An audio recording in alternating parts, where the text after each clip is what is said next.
barsiisaa abbaa keenyaa isaanii fi arraba isaaniitiin dubbatan. Anaaf isin immoo teenyee dhaggeeffannee firii 30 firii 60 dhibba tokko goonee dhaaltuu mootummaa isaatii nama ta'uu waaqayyoon taasisu amma kallattiidhumaan gara abbaa keenyaatti.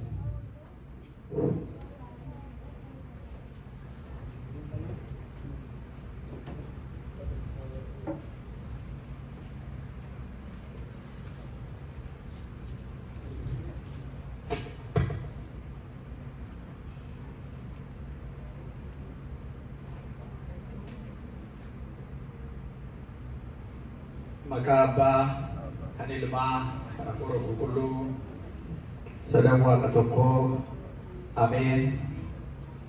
Maatiiwwan waaqayyoon kan jaallattanu innis immoo kan isin jaallatu sabbata barii kanaan mana kiristaanaa Fayyisaa Addunyaa Waashingtan DC'tti kan qaamaan argamtanii waaqa waliin galateeffannee akkasumas immoo toora miidiyaa hawaasaarra kan sagantaa kana hordoftanu nagaa waaqayyoo waggaadhaa waggaatti ji'aatti torbanitti guyyaan nutti naanna'ee nu marsee nu eegee bara kanaan kan nu beegalanni isaaf ta'u akkam bultanii akkam jirtu akkam yoo nageessan maqaan waaqayyo keenyaa uumaa keenyaa tiksee keenyaa kan isa fakkaatu kan hin jiraanne gubbaa samii irratti lafa kana irratti gadi fagoo galaana keessatti kan kubaasaa waaqeffamu waaqolii jedhamanii kan waamaman keessaa kan isa fakkaatu tokko kan hin jirre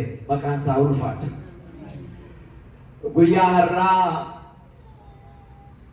Isaayyaas boqonnaa 43 lakkoofsa 19 irratti kan inni kaa'e kunoo anu wanta haaraa nan godhaa kan jedhu sagalee waaqayyoo mata duree godhannee amma waaqayyo nu eeyyametti wangeela guyyaa har'aa waaqayyo nu barsiisa.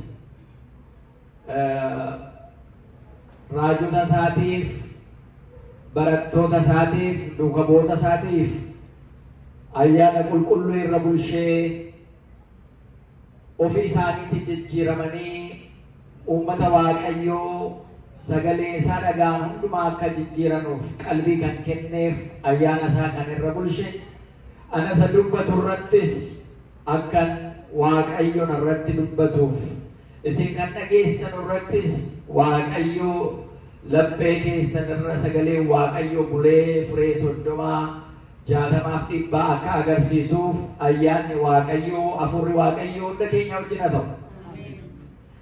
Kunoo ani waan haaraa nan godhaa jedha Isaayyaas boqonnaa 43 lakkoofsa 19 irratti waan haaraa nan godhaa waan haaraa nan taasisaa jedha waaqayyo. Waan haaraa ala jennu waan moofa'aan tokko jira jechuudha.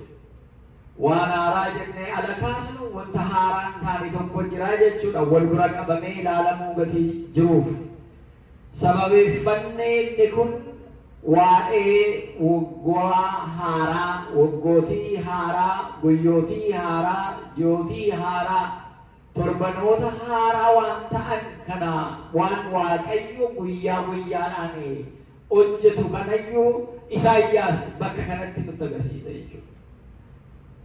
Haaraa namoonni tokko aduun kaleessa ba'aa turtee galgala lixxee ganama immoo dukkanaa'e ganama immoo hin baatee galgala immoo lixxee wanti haaraa maaltu jiraa kan jedhu waan haaraa arguu kan hin dandeenye hubachuu kan hin dandeenye namoonni tokko jiru. Isa kanaaf yeroo hundumaa waaqayyo waan haaraa taasisaa kan jedhu raajichi kun kaasee jira jechuudha. Bari'umsaa kun waan haaraadha, waan beeknu waan moofaa miti jechuudha. Maaliif baree dhiyuu kana keessatti waan haaraa waan baay'ee ta'aa gatii ta'eedhaaf. Wanti nu meennu akka nu hin beekne wanti nu hin beekne akka nu beeknutti haarawaan uumamu baay'ee jira gadi ta'eedhaaf. Kanaaf Isaayyaas waan haaraa uumuu kana keessa Waaqayyo akka jiru, Waaqayyo galanni akka isaa malu isa kanarratti haasa'ee isa kanarratti ibsee jira jechuudha. Isa kana kan nuyi ilaallu. Maaliif kana ala jennu qulqulluun Phaawulos Filiphisius boqonnaa 3 lakkoofsa 13 amma 14tti akkasumas macaafa faarruu Ermiyaas boqonnaa 3 lakkoofsa 21 irratti hojii Waaqayyoo wanta haaraan ni taasisu barreeffamee jira.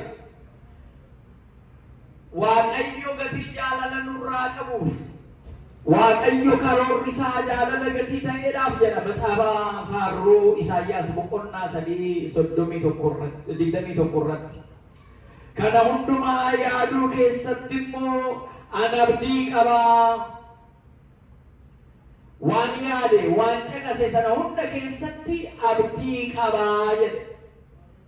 Jireenya isaa akka nama tokkootti raajichi kun Waaqayyo wajjiniif ba'aa bu'ii jireenya lafa kanaa wajjin ilaaleetu abdii isaa kaawwataa jechuudha. Abdii isaa kan inni kaawwatu immoo dandeettii isaatiin, beekumsa isaatiin, ogummaa isaatiin utuu hin ta'in jaalala Waaqayyo nuu qabuuf jedhee lafa kana. Jaalala Waaqayyo nuu qabuuf waan hundaa kaleessa ta'an guyyoota darban guyyoota moofa'an keessa waan nurratti ta'ee jiru hundarraa Waaqayyo nu dabarsee abdii dhabbee keenyatti horee gara waggaa haaraatti nu dabarsee galanni isaaf haa ta'u. Kaleessa keessa waan baay'ee jira. Arrammoo waan haaraatu ta'a. Waggoota darban jara moofa'an jara deebi'anii hin dhufne keessa taatee baay'ee ta'e. Raasamuu baay'ee, gadduu baay'ee, moo'icha baay'ee, beela'uu baay'ee, dadhabuu baay'ee, abdii kutachuu baay'eetu achi keessa jira. Yeroon sun yeroo darbu namatti hin fakkaatu ture. Garuu jaalala Waaqayyo nuu qabuuf darbe wanti hundumtuu galanni isaaf haa ta'u. Waggaa haaraa uummanni keenya ayyaana waggaa eenyutu arga jedhe? Ayyaantuutu argaa, nama hafuura Waaqayyoo qabutu argaa, nama kennaa Waaqayyo badhaasetu argaa. Nama Waaqayyo ayyaana isaa irra bulchatu argaa. Kana malee arguu hin danda'ame, hawwaniidhaaf bira ga'uu kan hin dandeenye meeqa jira. Waggaa haaraa kana biyya keessatti yoo miidiyaa dhageessanii abbaa manaa fi haadha manaatu ayyaana haaraa simachuudhaaf waazeemaa yookaan jala bultii kana utuu kabajachaa jiranuu mana bokkaanis hin roobaa miti amma ganna jira. Kasala kana bobeeffatanii mana keessatti waliin irbaata nyaatanii rafanii ala bari'u garuu lamman isaanii haati manaa fi abbaan manaa achumatti hafanii ka'uu hin dandeenye. Aara kasala sanarraa ka'uun affanamanii achumatti hafuura dhabanii achumatti du'anii. Kanarraa Waaqayyoon nu haa eegu. Waan ilaa fakkaata rafnee ala kaan nagaan bulaa waliin jennee ollaadhaan borimmoo uffata kana uffannee nyaata kana qopheeffannee akkaataa kanaan iddoo kana dhannee ayyaana keenya kabajannaa ala jennu waan ilaa fakkaachuu danda'a. Garuu nama Waaqayyo isaa eeyyame nama ayyaantu ta'eetu ayyaana argaa jechuudha. Gatii kanaa nuyis ayyaana waggaa kana arguun keenya Waaqayyo gatii nu jaallatuuf galanni isaaf haa ta'u. Maqaan isaa ulfaatu. Yoo isa nurratti ta'e kaasnee isa keessa darbine rakkinaa fi gidira keessa darbine tokko tokkoon kaasnee guyyaa jalqabaa kanatti guyyaa lammataa kanatti ji'a jalqabaa kanatti ji'a lammataa kanatti waggaan inni darbe kana kanannu irratti ta'ee yoo jenne akka tulluu rakkooniif gidirri waan keessa darbine tuulamee nu haguuguu danda'a, nu ukkaamsuu danda'a. Fageessine akka nu hin laalle fuula keenya haguuguu danda'a. Garuu wantoota sana keessa hundumaa keessa dabarsee kan waggaa haaraa nuu kenne Waaqayyo keenya maqaan isaa ulfaatu. Kan akka Waaqayyo hin jiru maatii Waaqayyo. Highwayidhuma drive gootanii keessa darbitan sana easy pass yoo qabaattan malee bakka bakkatti dhaabbachaa deemtu miti. Highwayidhuma illee jireenya keenya highway nutti ta'ee jiru kana fiiguudhaaf easy pass kaffalaa keessa darbinu hin qabnu akka jireenyaatti. Silaa kaffaltiin isaa eessa miillarra nuu ka'aa ture moo easy pass isaa inni sana addarra nuu ka'aa ture moo bakka deemnu kaffallatu ta'e kaffaltii meeqan nurra jira silaa? Waaqayyo yookaan miilla keenya irratti ala ajjattee bakka tokko geessu ammana sitti lakkaa'ee fidutu siin jedhe akka taaksii miilla irratti waan lakkaa'u sitti kaa'ee yookaan adda kee irratti kallattii deemte sanaan ammana deemtee jirtaate ammana kaffaltuu siin jedhe silaa yoona qabeenya tokko iyyuu nambifattu yookaan bakkuma jirtu teessee aftaatu ta'e sochaatu waan kaffalu dhabee jettee jettu. Garuu Waaqayyo jaalala gatii ta'eedhaaf galanni isaaf haa ta'u. Uumaan keenya Waaqni keenya Waaqa jaalalaa gatii ta'eef hojii isaa adda gatii ta'eef waaqummaadhuma isaarraa amanamummaa waaqummaa isaa akka bokkaa kennaa isaa badhaasa isaa kan roobsu gatii ta'eef baraa baraa waggaadhaa waggaatti nagaadhaan nu ceesise galanni isaaf haa ta'u. Isa kanaaf qulqulluun Phaawulos jireenya isaa tokko tokkoon isa darbe ilaalee isa fuuldura yaadee jiru sanaan walitti qabsiisee Filiphisiyoos boqonnaa 3 lakkoofsa 13-14 irratti isa darbe irraanfadhaa jedha. Isa darbe irraanfadhaa, ani isa darbe irraanfadheen jira, harka koos isa gara fuulduraatti fudhachuu simachuudhaaf ni dhadhaa jedhe. Wanti inni darbe baay'ee dhagaa. Irruu hanqina baay'ee qabanni darbe.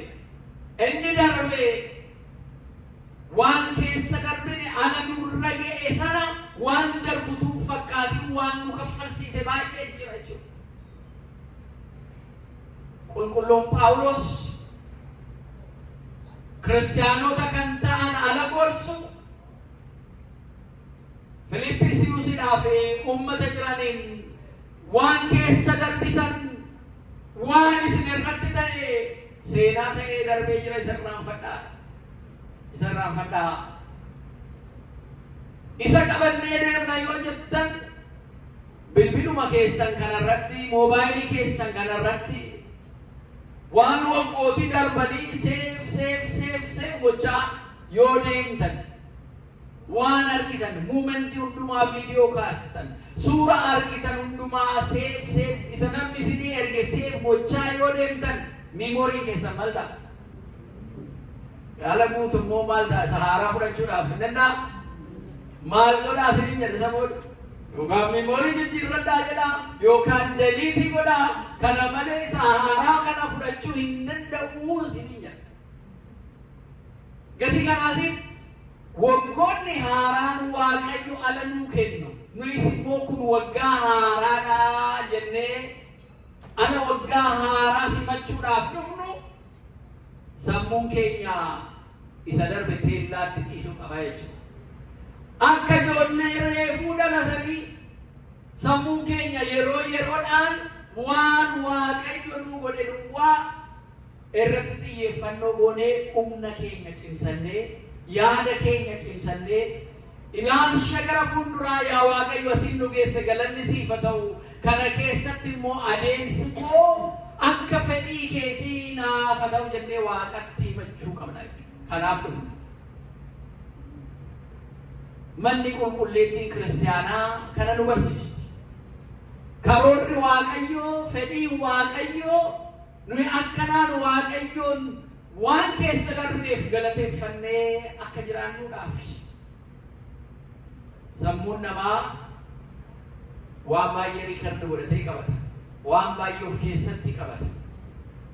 Al tokko tokko waan keessa darbine Israa'el gaafa Misra keessaa ba'anii turanii rakkoo jararratti ga'e, gidiira jararratti ga'e, rakkina amma dubartoonni isaanii ulfaa garaadhaa qaban sana ba'anii ciniinnatanii da'anii isa da'an sana kaasanii dhungatanii deebi'anii dhoqqee dhiitan xuubii sana hojjetan hafuurallee gatiin kennamneef ijoollee isaanii achumatti da'i achumatti irra jedhu dhiigni garbaa kunoo xuubii keenya iyyuu nuu cimsaati irra jedhu amma jedhamutti Raahel waa'ee ijoolleesee boossee lakkuu deesse sana dhoqqee keessatti achumatti irra ajjattee dhiigasee gara waaqayyootti facaaste.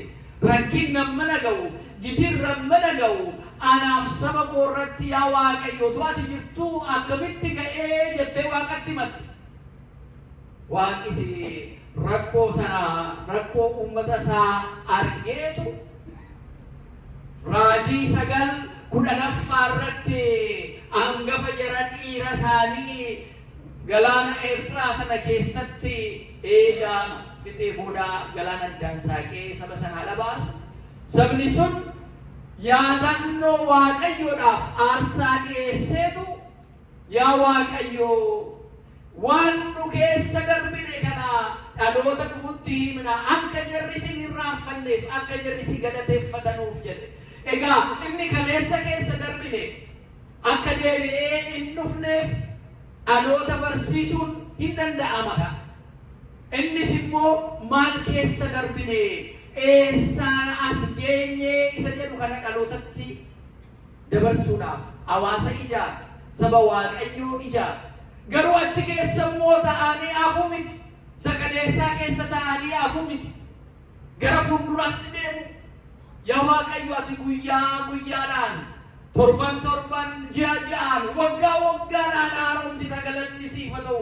Achi keessa turre achi keessaa nu baastee as nu geessee jennee waaqa galateeffanna jechuudha. Galanni isaaf haa ta'u. Karooruma keessan ilaalaa. Maal karoorfattanii jirtan? Nuyi jarri biyya Ameerikaanii jirru kun waggaa 2 qabna. Karoora isa kamirratti akka goonu iyyuu hin beeknu al tokko tokko. Maaliif? Finance reporting keenya isuma Ameerikaanii kanaan deema. Waggaa haaraa Ameerikaaniidhaan iyyuu kabajna. Kara biraatiin immoo biyyaa waggaa meeqayyuu haa ta'u hin dhufne waggaa 10 ta'u 20 ta'u 30 ta'u inni irraanfannu isa biyyaa immoo jechuudha. Gati kanaa uummata keenya biyyaa wajjinis immoo waggaa haaraa sana kabajna. Egaa karoora isa kamiin akka karoorfannu keessumaa jireenya keenya keessatti ijoolleen kan barumsaa deeman ammoo waggaa kana biyyuma kana keessallee yoo jiraanne isuma kaalaandarii biyyaa fakkaataa miti.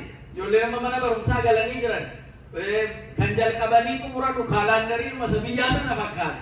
Ala baay'ee vaakeeshiniin kan deemamu immoo waggaa haaraa isaa kan Januwaariitti jalqabu sana otoo hin ta'in namni vaakeeshinii dhaqee ijoolleen vaakeeshinii isaanii dhaqanii fixamee isuma biyyaa sana fakkaata wantichi jechuudha.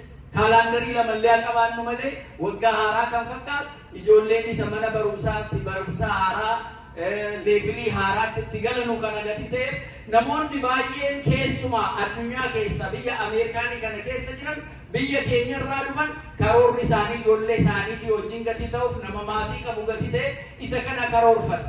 Gati kanaas inoo waggaa kana maal karoorfattanii waggaa dhufu keessa maal keessa ceetaniitu waggaa kana maal karoorfattan? Kiristiyaana jechuun nama waaqayyoo jechuun kaayyoo ittiin jiraatu tokko fuulduree irratti ilaallatee isa galmaan ga'uu isa irratti hojjechuudhaaf isa irratti waaqa galateeffachuun baay'ee barbaachisaadha jechuudha. Kiristiyaana jechuun akkasumaan in bari'ee jedhee kan deemu tun ta'in kaayyoo qabaatee kan deemu. Eessaa ga'een eessa ga'ee eessan immoo deemuu qabaa eessan qaqqabuu qabaa. Beekumsaanis yoo ta'e maatii horatanii eeguudhaanis guddisuudhaanis yoo ta'e, akkasumas karaa diinagdeetiinis yoo ta'e, karaa hundumaatiin fooyya'inni koo jijjiiramni koo maalinni addunyaa amma ariifatee jijjiiramu kana keessatti keessumaa yeroon ammaa keessa jirru barri amma nuyi keessa jirru akka addunyaa ilaaltanu addunyaan baay'ee raafamaa jira jechuudha. Baay'ee jijjiiramaa jira jechuudha.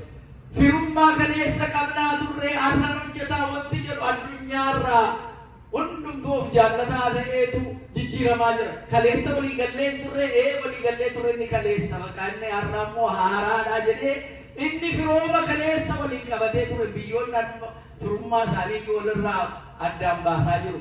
Akka haaraatti waliin haasofnaa jechaa jiru. Addunyaan mata jechuudha. Mootummootni addunyaa jechuudha. Sirna addunyaa akkana raafamu kana keessa utuu jaallannus yoon jaallannes nuyis immoo achi keessa addunyaa kana keessa gati jirruuf addunyaan garamitti deemti. Gati kanaa nuyi immoo akka maatii keenyaatti, akka dhuunfaa keenyaatti, akka mana amantaa keenyaatti, akka kiristaanummaa keenyaatti, akka saba tokkoottis immoo garamitti deemna? Maal irraa buufanna? Maal dhabna? Jennee sirriitti ilaallachuun nu barbaachisa jechuudha. Sirriitti waaqa irratti kadhachuun nu barbaachisa jechuudha. Yeroon hammaa kun waggoota 50 yookaan waggaa 100 booda deebi'ee kan dhufuudha akka kanaan jechuudha. Wanta addunyaarra deemaa jiru kun gaafa arginu. Namoonni tokko wangeela Maatewos boqonnaa 24 kaasanii jaalalli namaa yerootti qabbanaa'edha. Namni wal jibbuu baay'isee jira, walitti duuluu baay'isee jira, wal waraanuu baay'isee jira. Kana duwwaa miti mootummoonni mootummaa irratti ka'anii jiru. Mootummoonni addunyaa kallattii adda addaatiin wanti jarri haasa'an, wanti jarri qophaa'an waa'ee waraanaaf waraana wal fakkaateedha. Beektumni amma biyyuma Ameerikaanii kana keessallee Minister of Defense jedhamaa ture. Amma maal jedhame? Minister of Defense amma torban darbe maal jedhame? Minister of War jedhame. Ministeera waraanaa jechuudha. Minister of Defense gochuudhaaf miti nuyi kan deemnu addunyaa gaggeessuudhaaf deemna. Ofirraa dhoksuuf, ofirraa ittisuuf utuu hin ta'in nuyi waraanuudhaaf deemnaa kan jedhuun pireezidaantii isaanii godhan. Jarri Awurooppaa yoo dhageessanii waggoota dhufan kana keessatti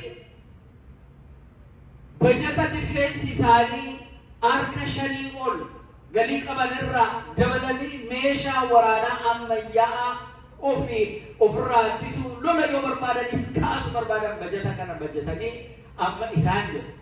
Poolaandii dhaggeeffachaa jirtu waan inni ta'e. Yuukireen, Raashiyaa dhaggeeffachaa jirtu. Asiin gara Miidil Iist yoo dhaqxani Israa'eel, Filisxeem dhaggeeffachaa jirtu. Siiriyaa, Liibiyaa kana dhaggeeffachaa jirtu. Addunyaan gara Afrikaa la dhuftan immoo nu marsee, nu qabatees, nu marsees waan jiru. Sudaan, Saawus Sudaan, Noort Sudaan qabatee Itoophiyaa keenya keessa waan jiru hin beekna. Asiin immoo Somaaliyaa qabatee waan jiru hin beekna. Addunyaan asii achi reedisiirraan qabatee waan jiru waan addunyaan keessa jiru hin laalu. Gara ispeesii kanatti ladhannu inni tokko hospitaala noon jedha ispeesii irratti jedhee jira. Mootummaa Raashiyaa yoo dhaggeeffattan ispeesii irratti hospitaala noon jedhaa jedha. Ameerikaan immoo niikuleer irratti ispeesii irratti hojjedhaa jedhanii karoorfatanii jiran. Addunyaan karaa kamitti deemaa jira jedha keenya maaltu nu baasa? Akka sodaattanuuf miti kanii kana isinitti himaa jiru. Garuu akkasiin dammaqxanuuf dammaqaa waan naannoo keenyatti addunyaa kanarratti deemu ilaalaa. Kana keessatti immoo waan hawwitan, waan barbaadan lafa gaa'u barbaadan Waaqayyootti himattanii akkasiin cimtanuufi kana isinitti odeeffannoo niwusii addunyaa isinitti himuudhaaf miti. Waa'ee Waaqayyoon baroota haaraa taasisu kana keessa namoonni akkaataatti yaadanuuf Waaqayyo akkam akka deebisuudha. Isa kana hundumaa addunyaa irratti tawalalaaltan namicha Ameerikaanitti dhalate tokko saba Gibsiirraa citizenshipii lammanuu qaba. Nama Israa'el ani Masaayii isaa amma inni dhufa jedhameera jedhee amma lafa addunyaa raasaa jira. Dhageessanii yoo ta'e namni sun Gibsii keessatti, Kaayiroo keessatti, achi bahee London Ingiliis keessattis nama walitti qabee qabeenya keessanis asumatti galchaa. Halkanii guyyaa sooshaal miidiyaa kanas kontirool godhee miidiyaa hundumaa ani Muhammadiidhaanis kan himame Yesuusidhaanis kan himame inni dhufa kan jedhame anaadhaa jedheetu addunyaa kana raasaa jira karaa amantaatiinis. Biyya keenya keessattis Eeliyaas inni dhufa kan jedhame anaadhaa kan jedhu tokko Eeliyaas mul'atee jira kan jedhamu biyya keenya keessattis dhageessanii yoo ta'e biyyuma keenya keessatti jechuudha. Kana amantaatiinis kana kaafa walitti qabnee ilaallu addunyaan gara dhumaa deemaa jirti kan jedhan. Addunyaan gara dhumaa deemaa jirti. Mallattoonni dhumaatii addunyaa kanaaf kaa'ame hundumtuu gara dhumuutti deemaa jira. Ijaan argaa jirra kan jedhan namoonni. Kana keessa nu dabarsee Waaqayyo waggaa haaraa nu kenne galanni kabajni isaa kana. Waggoota haaraa kana keessatti maal hojjechaa jirra? Akka dhuunfaa keenyatti maal yaadnee jirra? Akka namoota Waaqayyoo maatii Waaqayyootti maal yaadnee jirra? Akka saba Waaqayyootti maal yaadnee jirra? Isa jedhu kana keessatti kadhannaa Waaqayyoo qabachuutti cimuu kan nu barbaachisu sagal. Qulqulluun Phaawulos isa darbe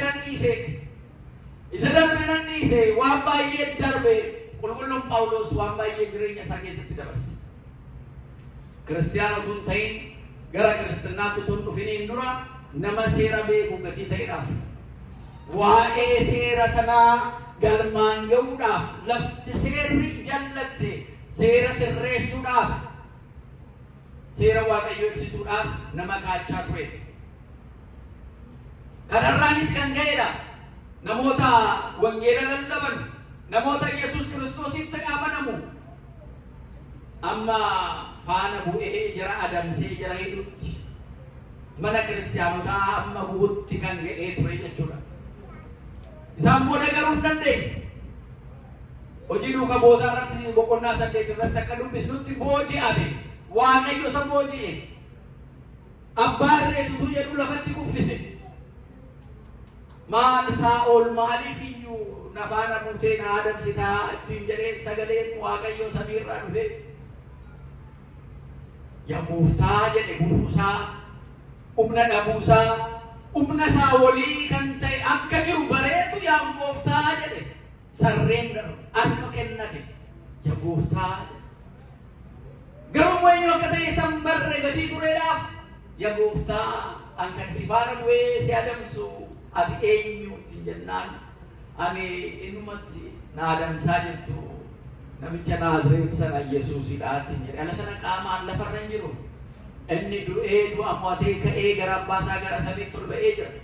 Garuu amma addunyaa kanaatti isin wajjin hin jiraa jedhee waadaa barattoota isaatiif gatii galeef amantoota isaatiif gatii galeef waan nurratti ta'e isarratti akka ta'e ilaalaa jechuudha. Haqaan dhugaadhaan wanti hojjennu kun. Yoo nurratti haqaan deemaa dhugaan deemaa dhugaa utuu hin jallisin haqa utuu hin jallisin hojjennu xumurru yoo ta'e eenyuun nu wajjin jira? Eenyuun nu gargaara? Waaqayyoon nu gargaara shakkinaa kana. Daboon barbaachisu kophaa kee taatee haqa hojjennaan dhugaa qabnaan Waaqayyo si wajjin jira jechuudha. Haqa hin qabdu taanaan dhugaa hin qabdu taanaan kijibaan deemta taanaan ololaan deemta taanaan miliyoona meeqallee taatee walii duultee yoo jettee dhugaa keessa jiru taanaan mo'amuun kanuma jirudha. Argineerra kan ija keenyaan jechuudha. Dhugaa saba keenyaa, dhugaa uummata keenyaa, garraamummaa uummata keenyaaf saba keenyaa diinni alatti duulee soba isaa immoo tuullatee miidiyaa hundumaatiin guuttatee walitti dhufee saba keenya irratti duulu. Sabni keenya dhugaaf waaqa qabatee amma danda'e ofimmoo ofirraa ittisee gaafa jedhu Waaqayyo akka tuulame sana akka duumessaa bittinneesse galanni Waaqayyoof haa ta'u. Seenaa jijjiiruu kan danda'u Waaqayyo. Akka Waaqayyo immoo jireenya keenya kana bara haaraa nuu kenne kana keessatti jireenya keenya jijjiiruuf fooyyessuuf gaarii akka nu ta'uuf nuyis immoo fooyya'uun baay'ee barbaachisaadha. Nuyis hubachuun baay'ee barbaachisaadha. nuyis gara waaqaatti gara hafuura waaqayyootti deebi'uun baay'ee barbaachisaadha. Al tokko tokko amantaadhaan jiraachuun gowwummaa fakkaata. Namoonni tokko tokko namoota amantaadhaan deddeebi'anu akka gowwaa ta'anitti ilaalee abshaalummaatti fayyadamee jirarra ce'ee waa hojjetachuu barbaada. Haa ta'u malee garuu amantaadhaan deddeebi'u jechuun gowwaa ta'uu miti, utuu beekanuu dhiisudha. Beekaa waaqayyoo jedhanii utuu beekanuu utuu hubatanuu dhiisanii irra darbu. Dhiistee irra darbuu sanaan obboleessa kee obboleettii kee gara waaqayyootti yoo fiduu dandeesse, foon nyaachuun obboleessa kee yoo miidha ta'e foon nyaachuun sun sitti hafuu jedhamee obboleessa keetiif waan gaarii, obboleettii keetiif waan gaarii, saba keetiif waan gaarii taate akka gootuuf waan na fayyada jettu, qaama kootiif natti tolallee jettu, isatti immoo hin tolu taanaan yoo dhiistee fi deemte si jedha. Jaalalli kun isa waaqayyoon ittiin argitu jechuudha. Akka biyyaatti miti kun, akka kiristaanaatti, akka dhuunfaatti. Yoo biyya ta'e alagaan biyya kee lafa kee dachee kee jaallatee lafti kee magarsuudha, bishaan qabaa, kun amma hidhaan abbayyaa beeksifamee galanni waaqayyoof haa ta'u, amma hidhaa abbayyaa bishaan qabdu isinii lafti keessan magarsuudha. Kanaafuu yoo naa kennitanii yoo nan irraa argadhe yoo isiniin jedhe ati kiristaana illee nama amantii isa samii isa gubbaa ilaalta malee isa godaasa lafaa kana bishaan kana hiitee akkana gootee yoo isin jedhe inni gaaffii biraadha jechuudha. Inni gaaffii biraa ta'a jechuudha. Inni gaaffii biyyaa ta'a jechuudha. Inni gaaffii dhalootaa ta'a jechuudha. Inni gaaffii lafaaf lafee sana ta'a jechuudha jara keenya. Maaliif akka biyyaatti ala yaala? Walitti waala jettu walitti immoo kitaabni kun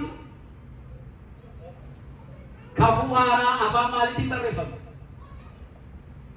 Afaan maaliitiin kakuu haaraa barreeffame? Kakuu afaan Oromoo takkanaan itti hiikame inni kun afaan Oromootti hiikame. Garuu inni oriijinaaliin sun afaan maaliitiin barreeffame? Afaan Ibraayistii. Maaliif Yesuus Kiristoos afaan Israa'el sana haasa'aa ture miti? Malee afaan Oromoo haasa'aa isa jedhu hin dubbisne. Yoo dubbistan natti hima. Afaan Giizii haasa'aa isa jedhus hin dubbisne. Dubbistaniittu eessatti dhalate? Beetlihemitti dhalatee afaan Ibraayistii haasa'a. Kuni waanuma faaktii jirudha jechuudha. Dhugaa lafarra jirudha jechuudha. Jeruuntu amma lafarratti maalirra jiru firoon inni irraa dhalate sun? Maalirra jiru? Waa'ee lafaa, waa'ee lafee, waa'ee bishaanii ilaaltan jara keenya isin nama hafuura waatii isa lafaa dhiisaa isa gubbaala jedhanu isuma lafaarra teessee isa gubbaa ijaarratta gati ta'e isa lafaa akkamitti gadhiistaa? Kuni amantaa miti jechuudha. Namni amantaadhaan qabeenya kee, maatii kee, mana kee diiguu ana dhufu kun hin ta'u jechuun of baruu, of beekuudha maatiiwwan Waaqayyo. Gadi kanaatiif kana wajjin walitti hin dhufu.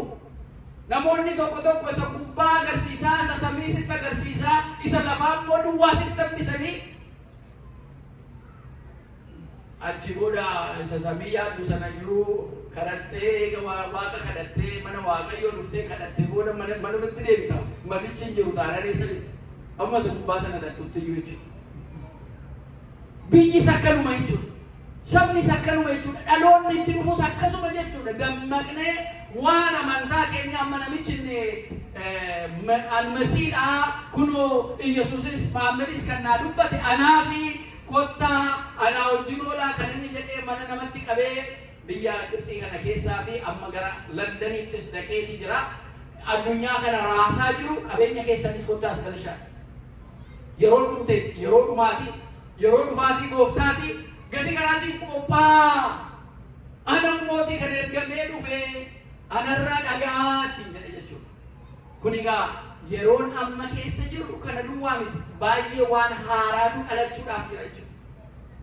Waan haaraa dhalatu kana keessa namoonni burjaaja'ina raasama addunyaa kana keessa sammuunis waliin raasama. Jireenyi qaalii ta'ee hiriyaan walamanee waliin jiraatu dugda walitti garagalchee mootummoonni kaleessa waliin fira jedhanii har'a walitti diinala ta'an namni rafee buluu dadhaba. Ayyaanni isaan jeeqama, hafuurri isaan jeeqama. Kana keessa hafuura tasgabba'aa qabatanii isa raafamu kana keessa cimanii yaa Waaqayyo na dabarsi jechaa isa kana baroota kana darbee baroota fooyya'an baroota nagaa akka nu fidu akka waggaa haaraa kana nuu kenne waggaa haaraa kenne waggaa waraanni ittiin addunyaa kanarraa nagaan bu'ee waraanni dhaabbatee namni du'u jiraachuu akka ni danda'u amma addunyaa kana dhaggeeffatanii waraanuma Raashiyaa Yuukireenii kana 1.6 million wataadara dhumee jedhu amma isaa Yuukireen Raashiyaa kana kan garee tokkoo duwwaadha jedha keenya nama dhumaara amma kana lakkoofsa miti nama dhumaara wataadara jedhamu malee juma sadii namuma akka keenyaa kanatu ji'a sadii dhaqee tuwwisaniitu meeshaatti kennanii daqiiqaa yoo galte Waaqayyo isa galchuu achiin deettes jedhaniitu erganii 1.6 million inni kun kan garee tokkoo duwwaa argatanii yuureeffa waaluun danda'amu daaraa buturoo godha meeshaan amma jiru meeshaan amma yaabuun bakkuma utuu jarri socho'ina cumatti fiti waan akkanarraa Waaqayyo nu eegumatu Waaqayyo barramma keessa jirru Waaqayyo gatii nu jaallatuuf bakka kanatti walitti nu qabee akka sagalateeffannuuf akka abdiisa godhannuuf Waaqayyo mana isaatti walitti nu qabe filatamtoota fo'atamtoota gadi taa'eedhaaf jechuudha. Kanaaf qulqulluun Phaawulos inni darbee waggaa moofaa sana hojii moofaa sana hundumaa teellaatti dhiisee isa fuuldura kootii qabachuudhaaf hin arga koo gara fuuldureetti dhalaa jedhe. Noo maalirra jirra? Noo maalirra jirra? Gaabbii gallee waan balleessine utuu Waaqayyo beekuu utuu Waaqayyo si ilaaluu irra nuu darbe sana namni na argaa namni na argu jennee qalbiidhaan yaadnee jechaan haasofnee harkaan immoo hojjennee waan sana silaa umuriin keenya keessatti gabaabbatu badhaasa Waaqayyo kennaa Waaqayyo ayyaana waggaa kana ayyaantu taanee akka hin argine kan dhowwuu danda'u akka hojii keenyaatti akka cubbuu keenyaatti utuu ta'e as ga'uu kan hin dandeenye akka eenyutti as geenye akka Waaqaatti as geenye galanni isaa ta'u akka Waaqaatti as geenye maatiin Waaqayyo kanaaf waggaa haaraa kana akka haaraatti of qopheessuun baay'ee barbaachisaadha jechuudha. Akka haaraatti of qopheessu akka haaraatti sammuu keenya qopheessu akka haaraatti waan haaraa hojjechuu waan haaraa yaaduudhaaf of qopheessuun baay'ee barbaachisaadha jechuudha. Inni kaleessaa deebi'ee dhufuu hin danda'u. Guyyaan kaleessaa barri kaleessa darbe deebi'ee dhufuu hin danda'u. Bara haaraa dhufe. Bara haaraa kana keessatti immoo cimnee wal hubannee waliin kadhannee Waaqa kadhachaa wal cimsaa keessa darbanii deemuun baay'ee nu barbaachisaa jechuudha maatiin Waaqayyo. Kana ta'uu dhabaannaan barichi baay'ee bara hamaadha nuun jedha. Barichi baay'ee bara hamaa bara ariifataadha. Gatii kanaaf kennaa Waaqayyo kan ta'e bara kanaan bara hamaa ta'e bara ariifataa ta'e kana keessa nyaatamnee akka hin darbine galateeffannee akka darbinu ta'uun baay'ee barbaachisaadha. Maaliif barri kun kennaa Waaqayyo gatii ta'edhaaf. Barri kun kennaa Waaqayyo badhaasa Waaqayyooti. Barri kun carraa haaraatu nuu kenname. Carraa haaraan nuu kenname. Mee waggaa kanas immoo yaalaa jedhamee nuu kenname.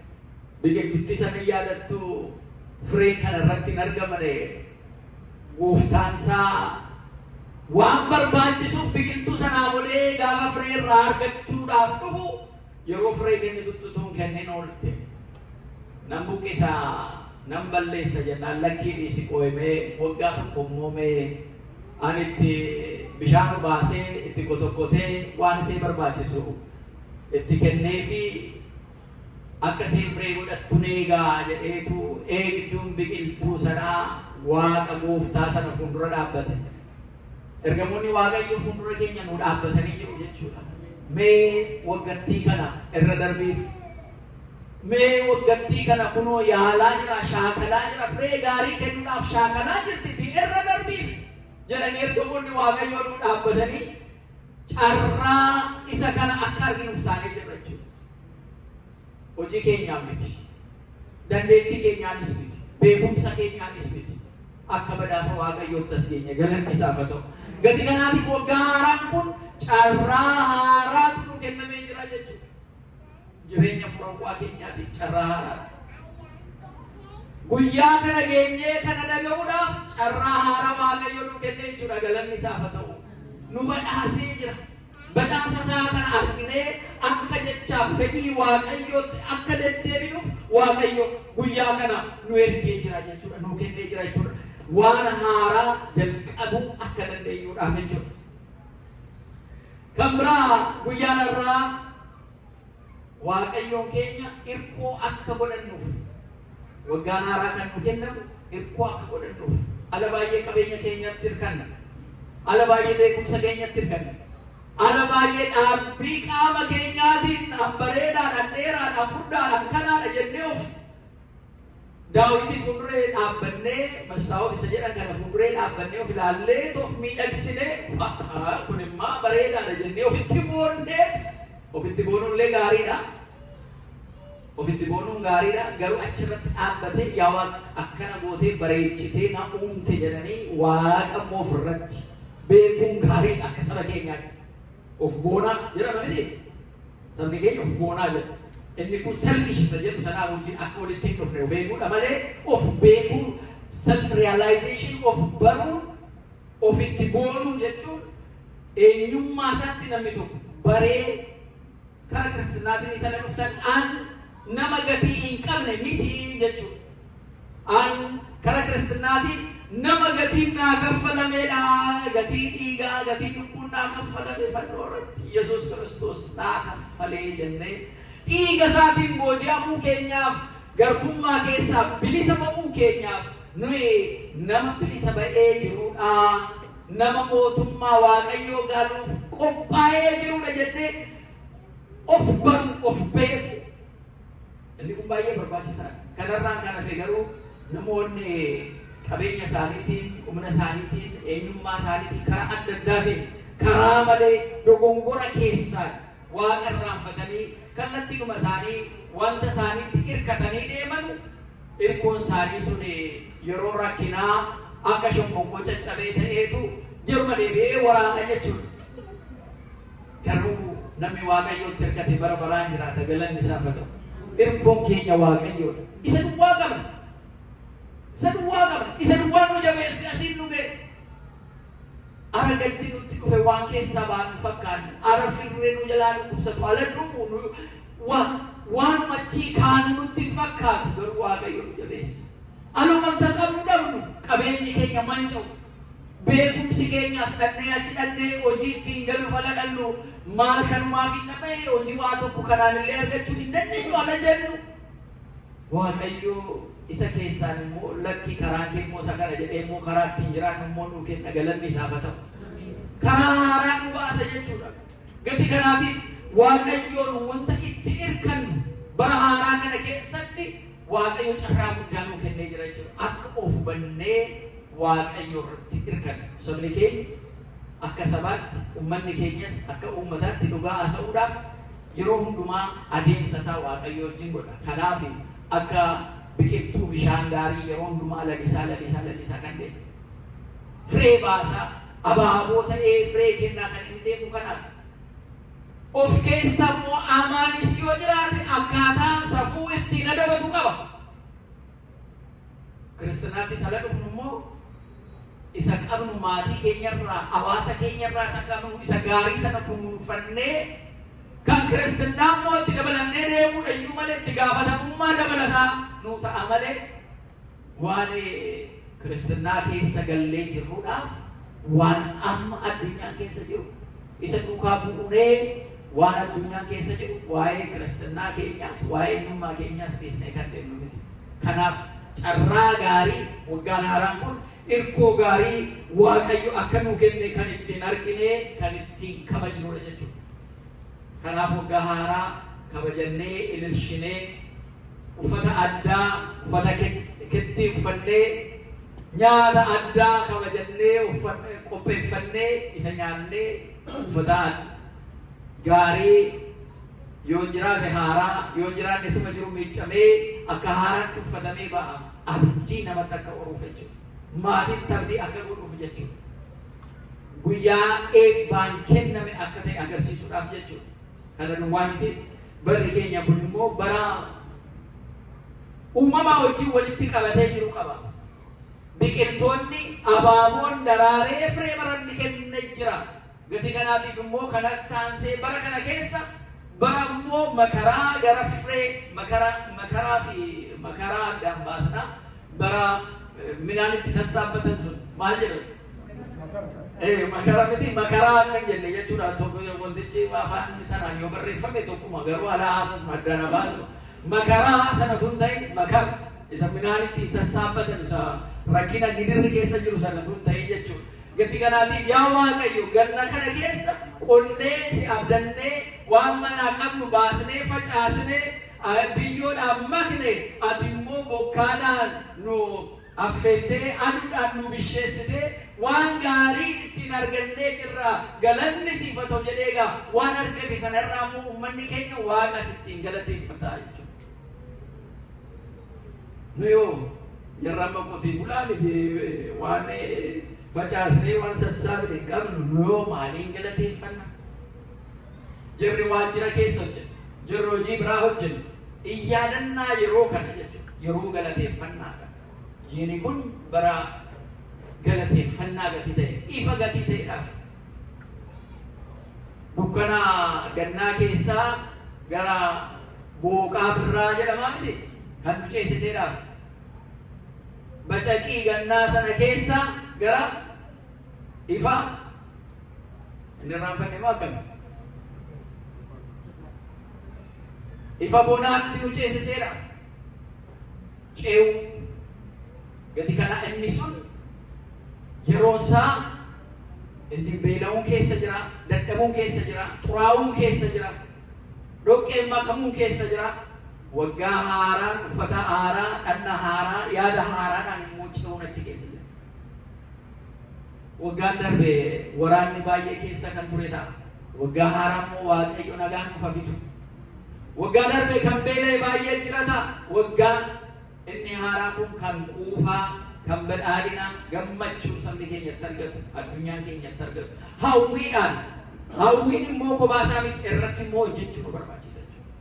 Akka kiristaanaatti addunyaa kana gaggeessuun carraa ta'ee kiristaanaadhaaf kennamee ture.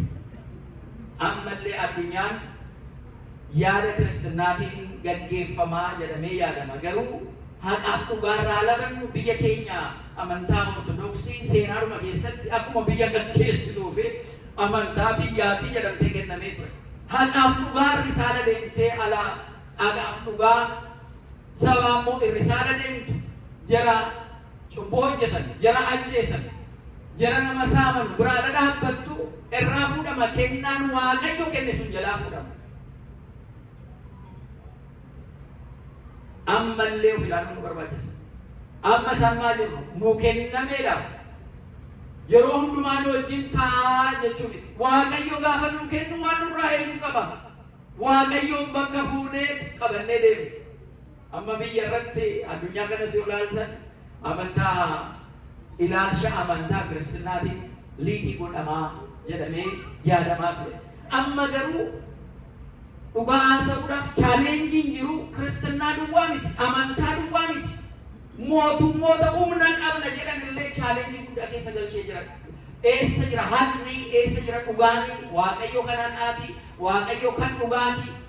Haqaaf dhugaan bakkatti akka mandeebinetti yoo amantaadhaanis liidiin godha yoo jette, yoo humnaanis liidiidhaan godha yoo jette, si jalaa gara tokkotti miliquun isaan oolu. Asii achi raasamuun isaan oolu jechuudha.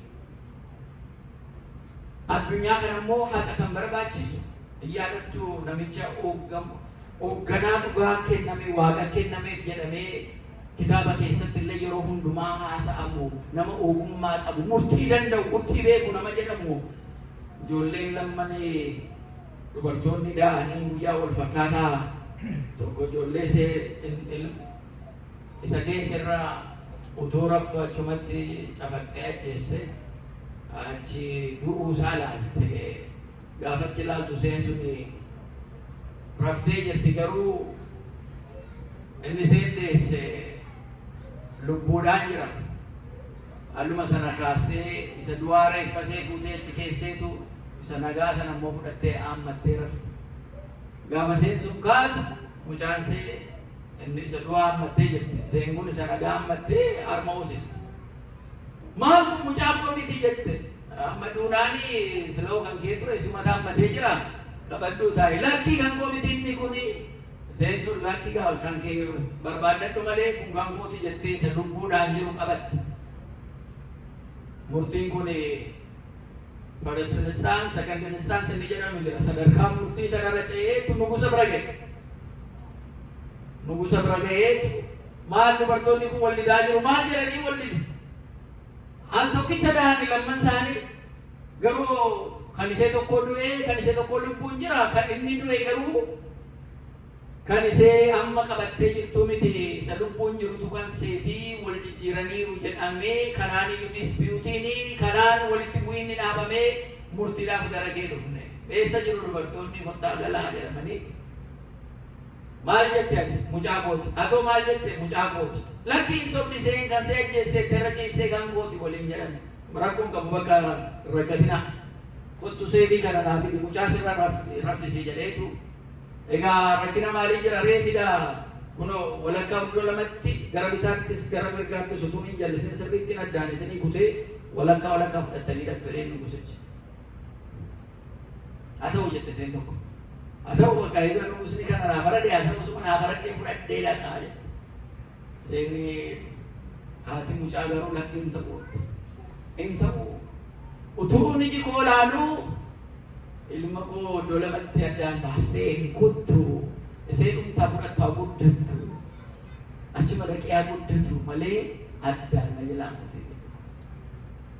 Kanaan dhugaan baanee lakkee isheen kun haati dhugaan ishee kana. Ishee kanaaf kenna. Isheen kun garuu haadha ishee sobaati. Gara laafina haadhummaatiif irraa mul'anne maatiiwwan Waaqayyo. Haqa dhugaa kanatti addunyaarraa qabamaa jiran. Isa saamee humna qabaatee hiyyeessa saamee beelessee akka jarri walitti bu'an godhee waraana kaasisee maaliif hin araaramtanuu jechaa nyaatee aangoorra ta'utu baay'ate. Isa humna qabneef kan birmatu dhabame. Haqatu fagaachaa dhufe. Addunyaan kana baachuu dadhabde, uumamni kana baachuu dadhabe, socho'ina lafaatiin nama miliyoona meeqa kuma meeqa dhumaa jiran argaa jirtu miti. Nama miliyoona meeqa buqqa'e. Lolaan dhufee nama kaasaa jira, nama balleessaa jira. Gogiinsi qilleensi jijjiiramuun waan meeqa balleessaa jira. Kana hunda keessatti gumaachi keenya maali? Nan ilaallatu jechuun dandeessu asuma jira. Addunyaa kanarra jira. Waan dandeesse gochuu sirra jira jechuudha. Haqa dhugaa bakka deebi'u kan Waaqayyo jaallatu uumaaf uumamaaf kan ta'u gochuu sirra jira jechuudha. Profeshinii kamiyyuu haa qabaannu. Haqni dhugaan bakka hin jirre Waaqayyo hin jiru gati ta'eef. Akka Waaqayyo addunyaa kana keessa cubbuun keenyallee baay'atu wajjin ta'utti barri kun akka eebbaa nuu kennamee jira. Bara kanatti dhugaa haasa'uudhaaf Waaqayyoon mul'isuudhaaf Kiristoosiin uffadhaa, Yesuusiin uffadhaa akka jedhame inni immoo dhugaa gati ta'e isa uffannee namicha cubbuudhaan xuraa'ee isa darbe sana dhiisnee akka lubbuudhaan nama gaarii haqaa ta'e Yesuusiin uffannee akka jiran inni nu gargaara. Bara haaraa kanatti nu isa haaromnee Waaqayyo kan nutti gammadu taanee akka jiran nu fedhii Waaqayyo nuuf haa ta'u. Kakaasee kan nu jalqabsiisee kan nu xumursiisee galanni Abbaa Ilmaa Hafuura Qulqulluuf haa ta'u.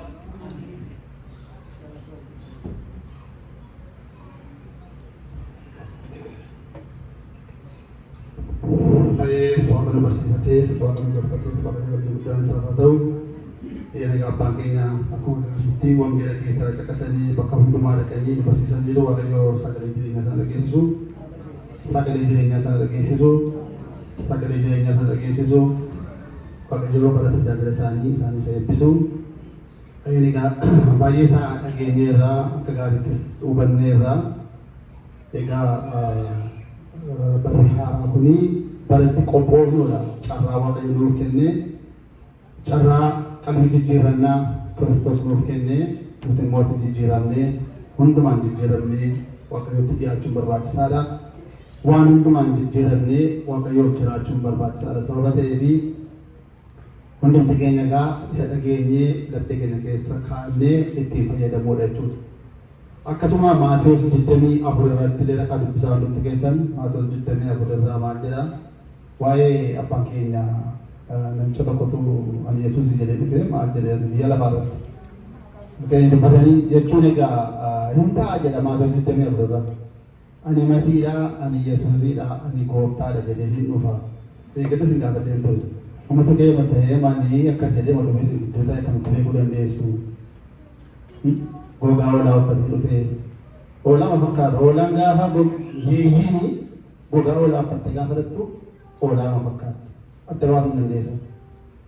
Akkuma saree ishee sharee waangee fi saree ishee sareen manaa wal fakkaatu baay'ee isaanii adda baasuu hin danda'a. Kanaaf nutis immoo egaa wanta kanarraa of eeggachuun barbaachisaa jechuudha.